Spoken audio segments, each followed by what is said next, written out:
আজকে আমি রান্না করছি চিকেন সুন্দরী। তার জন্য প্রথমে একটা বাটি নিয়ে নেব, তাতে নিয়ে নেব চিকেন এবং হলুদ, তারপর দিয়ে দেবো লবণ, তারপর দিয়ে দেবো সর্ষের তেল, দিয়ে ভালো করে মাখিয়ে নেব।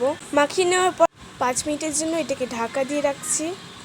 অন্যদিকে আর একটা বাটিতে আমি নিয়ে নিচ্ছি আলু, দিয়ে দিচ্ছি কুচনো পেঁয়াজ, দিয়ে দিচ্ছি টমেটো, তারপরে জিরে বাটা, আদা বাটা, রসুন বাটা আর লঙ্কা বাটা, তারপরে হলুদ লবণ দিয়ে ভালো করে মাখিয়ে এটাকে ঢেকে রেখে দেবো কিছুক্ষণের জন্য।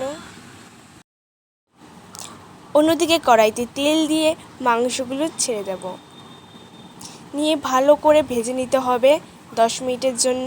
মাংসগুলো ভাজা হয়ে গেলে দিয়ে দেবো আলুগুলো, নিয়ে ভালো করে কষাতে থাকবো। দেখো কষাতে কষাতে কিন্তু তেলটা কিন্তু ছাড়ছে। তো এরকম করে আর একটু কষানোর পর দিয়ে দিচ্ছি তেল, দিয়ে ভালো করে নেড়ে দেবো। নেড়ে চড়ে নেওয়ার পর দিয়ে দিচ্ছি পরিমাণ মতন জল, নিয়ে ভালো করে নেড়ে চেড়ে নেব, নিয়ে কিছুক্ষণ ধরে নাড়তে থাকবো।